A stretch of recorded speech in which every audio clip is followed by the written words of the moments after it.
With all the upcoming anime live action projects that are soon to be released, I wanted to give you guys a little bit of insight from a film industry professional what I think the biggest challenges are for creating a good anime live action adaptation. A lot of people will tell you anime live action can't be done right, and if you ask them why, they'd probably say something like, you need a lot of green screen and CGI and possibly trying to animate things that are already real and such, etc, etc. But don't listen to them. They don't know anything. I'm gonna go into the real problems that filmmakers face when tasked with an anime live action. Alright, so let's not waste any more time, let's just get right into it. Alright, so the first big challenge, which I think is also the most obvious kind of elephant in the room at this point, is the hairstyles. I know there's cosplayers and I know it's not impossible to replicate most of the hairstyles in anime, but think about it like this. When you're watching a movie, you want your suspense of disbelief to be almost seamless. And the problem with cosplayers and how they craft their hairstyles is that it may look all nice and dandy for an event, but in a movie, I can guarantee you that it would look stupid, cringy, and totally fake. You wouldn't buy for a second that those are how the characters in the movie actually have their hair. They look like costumes on wigs in which you would wear on your head over your natural hair. As filmmakers, our goal is to make you hooked. We want you to be so invested in the story that you don't ever think about how the film is being made, including the shots, the set design, the character wardrobe, etc. We want you to believe everything and be so immersed that you never have to question anything, which is why replicating the hairstyles of anime characters is super hard. It has to be done in a way that is believable. I have to think, oh, that character in high school probably would have his hair like that, and because of this issue, it won't look exactly like it does in anime. But how much would it have to change, and how will the fans react to that? We want to make it look realistic, but we also want to please the fans of the franchise. Finding that balance is the key, and it's also the start. As we've seen with the Sonic the Hedgehog movie, nobody is willing to get behind a movie if the mascot of the franchise looks terrible.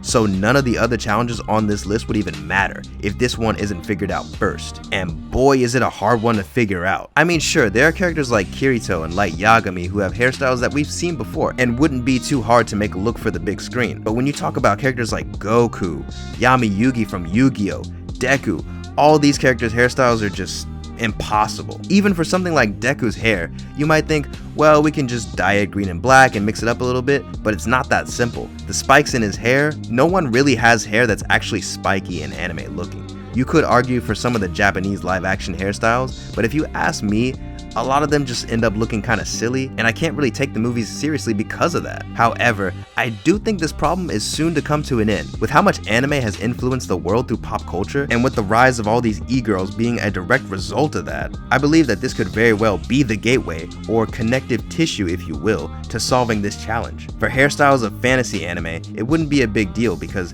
these characters are clearly from another world, so their hairstyles could just play into their distinctiveness. It would still be a challenge to make, but the believability of it would be easy. But imagine characters that are in school or live in the real world, so to speak. If you factor in this e-girl, e-boy culture, you could use that as an excuse to have these insane, over-the-top hairstyles in an everyday setting. Not saying it's the end-all be-all, but I do think we're closer to cracking this case than we've ever been. Alright, so the second big challenge is story changes. To be fair, this is a challenge that any adaptation faces, but whether you like it or not, when adapting a TV show, anime, manga, book, whatever the case may be, the story has to change. Whether it be for time's sake or for budget's sake, things will inevitably change, and that's not always a bad thing. To be honest, I've got more about this topic to discuss, but I'm saving that for a different time. For the sake of this video, let's just talk about previous examples of anime live action story changes. For starters, let's talk about Death Note. I think the Netflix Death Note was a solid take on the franchise from a filmmaking perspective. A lot of people hated it, but that's just because it was nowhere near the same experience as the anime. Also, those are the same people that don't like anime, mind you. But anyway, to me the movie wasn't bad from a filmmaking point of view. Cinematography was on point, the world felt believable, they did a good job translating Death Note with the language of film. The only issue that had me conflicted were the changes to the story. It's not that the story changed from its original that bothered me, but the changes were a little bit too drastic from the source material to the point where what made me fall in love with Death Note wasn't exactly present in the Netflix adaptation. And at that point, I would have much rather had them portray the world of Death Note with brand new characters instead of tainting the ones we all know and love. But hey, don't blame America and say we whitewashed the franchise or whatever to try and make an excuse for hating the movie. Cause another bad example of story changes is the Fullmetal Alchemist live action, which is a Japanese production. The problem with this movie story is that it tried too hard to be accurate, that it ended up cramming all the moments from the anime that were supposed to feel impactful and cut out almost all of their build-up to the point where the end product just felt like a hot mess. There are a large number of other problems with that movie, but when it comes to story, this is a prime example of how not changing things can end up with an even worse outcome. So like with the previous challenge, finding the balance is key. If an anime is really good, and it's 12 episodes or longer, chances are it needs those 12 episodes to grant that feeling of greatness. It uses every second of screen time to its fullest potential, and chances are cramming that into an hour-long film isn't going to give that same feeling. Alright, so number 3 is finding a market. Let's be honest, one of the biggest things holding back anime live action films from succeeding is the fact that no one wants to see them. Without a market or audience to cater to, a movie isn't gonna sell or do good at the box office. And the one major selling point for a movie nowadays, especially something like anime where it's still considered niche, is word of mouth. With bad word of mouth, there is literally no hope for an anime live action to succeed. Otherwise, you'd just watch the anime. You'd have no reason to watch the movie if you heard it's bad.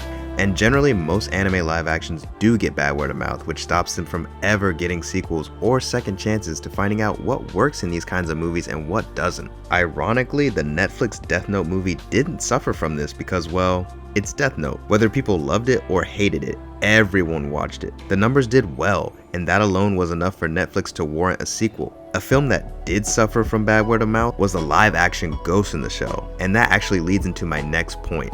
Number 4, diversity. So if you remember when Ghost in the Shell came out not too long ago, the majority of what people said about that movie had nothing to do with the story, production design, cinematography, or anything to do with the actual movie itself, but rather the fact that Scarlett Johansson was playing an Asian character and thus the movie was whitewashing the franchise. That's literally retarded because there's no hard proof that the Major, which is the character Scarlett played, is in fact Asian in the original movie/series. And I believe that the character is more of a form of intelligence that isn't restricted to human identification categories such as race, gender, etc. Secondly, in the movie, there's a scene where it shows her previous body as an Asian woman, which I know for a fact that they did that literally just to shut those people up, but it didn't work. And lastly, it be the people who don't even like anime, never seen an anime a day in their life, complaining about movies whitewashing. On God, that's on God.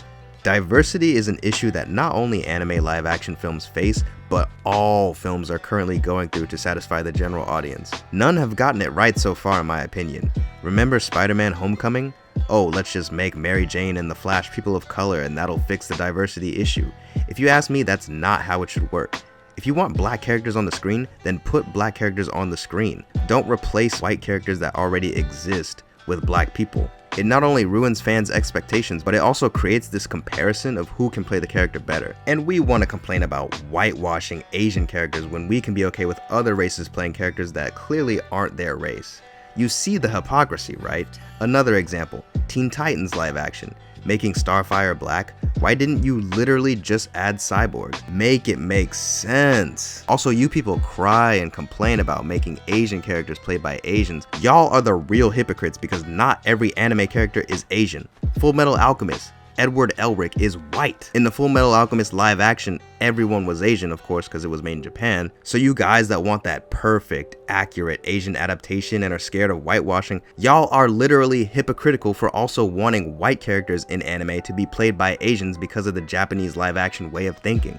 Like guys, come on, give Japan some credit. You don't think they would only make stories about their own race, right? Hell, we've seen black characters in anime. Y'all really want Asians to play them too? Not saying it can't be a black Asian mixed person, but given Japan's track record, it definitely wouldn't be. Okay, so that's me trying to entertain that side of the argument where people whine and complain about it, but how do I actually feel? Honestly, I don't care. When you're casting a role for your film, you generally have some idea of appearance, but for the most part, when you hold your auditions, you don't choose based on that. You pick who you want solely based on who plays the part the best, who gave the best performance, Has nothing to do with looks really, and that's just how it is. I know some people are arguing that there are a lot of Asian Americans that should have gotten the part, and that's why a lot of people were happy when John Cho got casted as Spike Spiegel for the live-action Cowboy Bebop. But if you ask me, it doesn't really matter. Cowboy Bebop is a whole other discussion. But Spike could easily be white if there's no proof that he has to be Japanese. So again, my concern is if John Cho is actually going to be the right actor for the part, more so than just, oh, he's Asian. That's how I see it. And last but not least is budget. Any film with a low budget that tries to pull off things outside of its budget definitely shows. Movies like The Platform and Circle are prime examples, just to name a few. Both excellent ideas and concepts, and for the most part, great execution. But there are several moments where the low budget really shows and it instantly takes me out of it.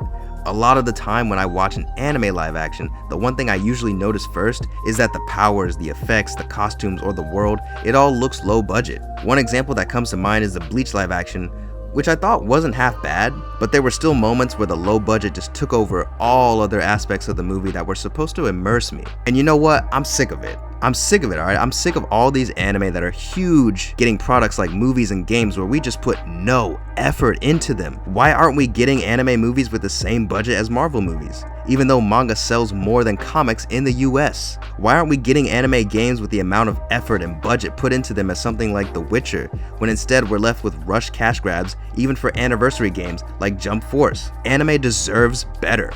Especially now with how much anime has influenced our society through pop culture. It's just mind-boggling how we still can't get a solid budget and team behind some of the biggest IPs of our lifetime. Anyways, long story short, if you want to make a perfect anime live-action adaptation, just hire your boy to direct it and be in charge. That's all I'm saying. But since I'm not at that level of hierarchy yet, if you could do whatever you can to support me until I get to that point, listen to my music, share the video with a friend, follow me on social media, etc., I'd really appreciate it. Only after you leave a like on the video to help YouTube let other people who might be interested get a chance to see the content and overall give more exposure to your boy. And remember to subscribe and hit that bell to stay up to date with all my videos, and stay tuned for more anime live action content. Until then, see you guys in the next one.